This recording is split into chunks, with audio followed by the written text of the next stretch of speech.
Assalamu alaikum. Today is 22nd May 2021. Exactly 1 year back, due to the carelessness of PIA and CAA staff, I lost my son. My name is Mirza Naeem Beg. My son was Mirza Waheed Beg, who was traveling from Karachi, from Lahore to Karachi, to spend his Eid with us. Sadly enough, that day, that unfortunate day, it was Jamatul Wida, which is one of the most holy days of Ramzan.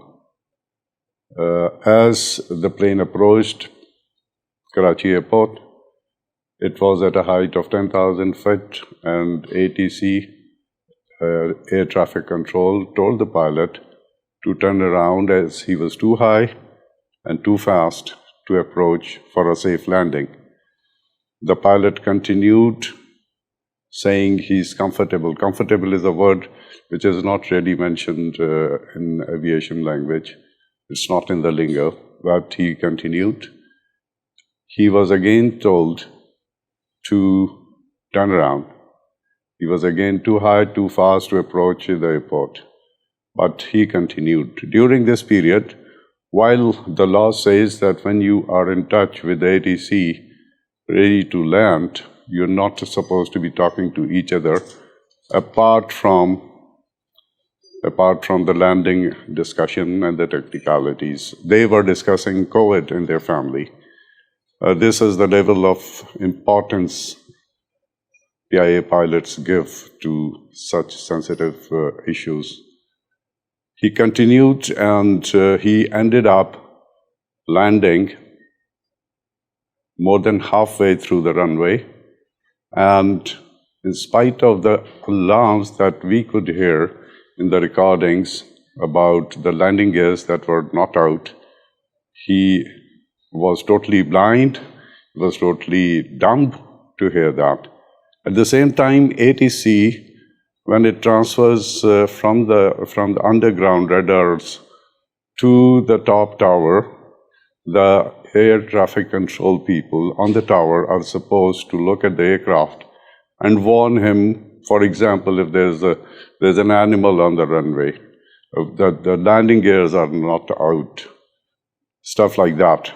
Sadly enough, there was nobody on the tower to even look, observe, or guide the pilot, with the result that he smashed the plane on the tarmac without the landing gears. Now, one of the theories is that the aircraft auto system does not allow the landing gears to come out if you are at a certain speed. But in any case, they were not out, and he was warned. He smashed it 3 to 4 times. There's a recording of it, CCTV, from CCTV camera. And obviously, the engines were crushed. The engines were destroyed. And you could see fire coming out of them while he was on the ground. Now, the pilot's aviation says that ground is your friend and air is your enemy. And yet, after destroying the engines, the captain of the plane decided to take it up, go around. When he was told to go around, he did not. When he should not have gone around and taken the plane up again, a lot of lives could have been saved. Even if there was fire and the plane would have been destroyed, it was the runway. There would be fire brigades, there would be ambulances, the emergency chutes would open, and I think personally you could have saved half the lives, if not more, had he let the plane stay on the ground. He turned around, and interestingly enough, now we have a witness to tell us, that one of the 2 survivors, that before this landing there was no announcement. As a custom, as a rule, you're supposed to announce that you're landing to fasten your seat belts, etc. No announcement was made before this landing. When he went around and he knew he was losing his engines, he lost one, and it informed the ATC that he has lost one engine, then he lost the second one, and then he just says, Mayday, Mayday, Mayday. Now, the point is, any crash investigation, if you research, you would know that once the captain realizes that he's going to fall and the plane is going to have a crash landing, there is a sentence that's said, and that is brace for impact. What is brace for impact? Brace for impact is to bend down, put your hands head between your legs, and put your hands like this on top of your neck. The whole idea being, I suppose, it can save your neck from the jerk, and your body receives the minimum injury. Nothing of the sort was done in this plane, thanks to the PIA training. The air hostesses were heard reciting Quran, which is good, but the foremost responsibility was to prepare the passengers for the crash. It did crash. After the crash, there was sudden fire and a lot of smoke in the cabin. One of those two survivors, I've had a word with him recently, and he explained that he just saw an opening in front of him. He was on seat number 8, my son was on 9, and he just rushed out, jumped out of the plane from the wing of the aircraft. Having said that, that is your role of the captain in this crash. That is the role of your ATC, their training, their carelessness. That day only 2 flights were landed at Karachi airport because of the lockdown. And yet, on one of the flights, the ATC staff was not there. We are still seeking answer. Where were they? What were they doing? Why didn't they warn the captain about the landing gears? And once he landed, had they been there, they could have told him that the engines are on fire, don't take off, keep the plane on the ground. It didn't happen. There's something called an agency called NDMA, National Disaster Management Agency. Post-crash, what happened? We all know there was a lot of delay in getting fire foam, by the way, which was never used. It was water, which basically is oxygen to the fire. So the plane kept burning. If there was any chance of more survivors, it was that the fire could have been extinguished earlier in lesser time. It kept on burning and burning and burning, with the result the bodies were defigured, not recognizable. That night, that evening, my son-in-laws, my daughters ran around looking for my son, and they could not find him. They looked at Eidi mortuary, they looked at Sheepa mortuary, but they could not find it. When these people, my kids, went to the mortuaries, there was only a doctor, a dentist. There was no PIA staff available for the next 2 days or nights. We were on our own in that scenario. National Disaster Management Agency should be banned.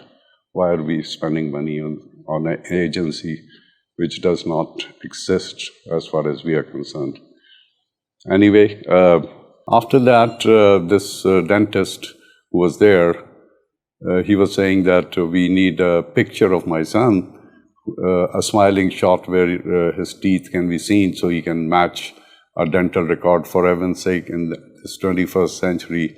At the same time, they were telling us that DNA, which my wife had already given, will be, we will get the result in 24 hours, 48 hours, while this dentist, so-called dentist, was asking us for pictures of my son.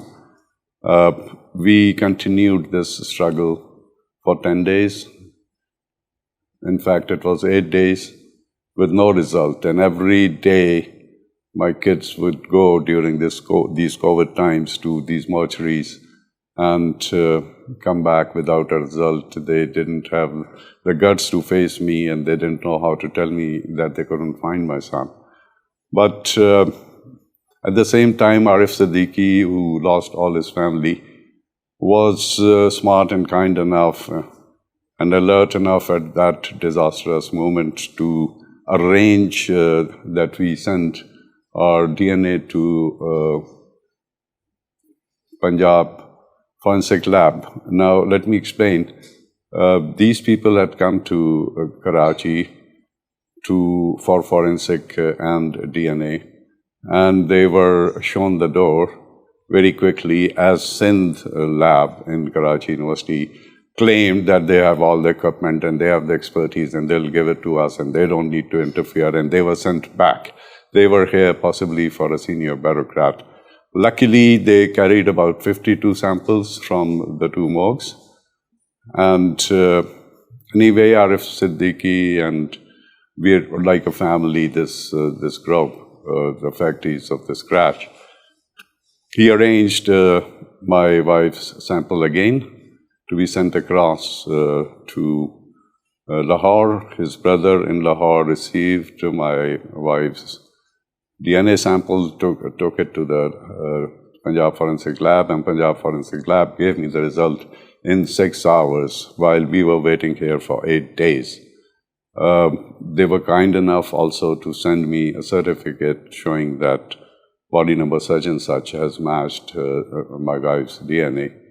So this is, in short, the pain and the torture we went through for the first 10 days, because I have a belief, and Muslims generally do, that once you have the body and you've buried it, it gives you a certain amount of satisfaction, relief, a closure, which we were not getting for 9 days. And on the 10th days, we finally buried him. I will quickly tell you about the payment that PIA made to us, which was declared by the federal government, 1 million sort of compensation to arrange for things, burial, etc. When the team came from PIA, while they were talking to me, my daughter, Ghazal Beg, noticed one of those so-called staff members of PIA actually trying to make a video while we were talking, and they were delivering the check, and then we scolded him. And this is the attitude of PIA from day one. And they claim to be great people to fly with. Thank you very much. I'll continue this in my next part of this video. Thank you. God bless you.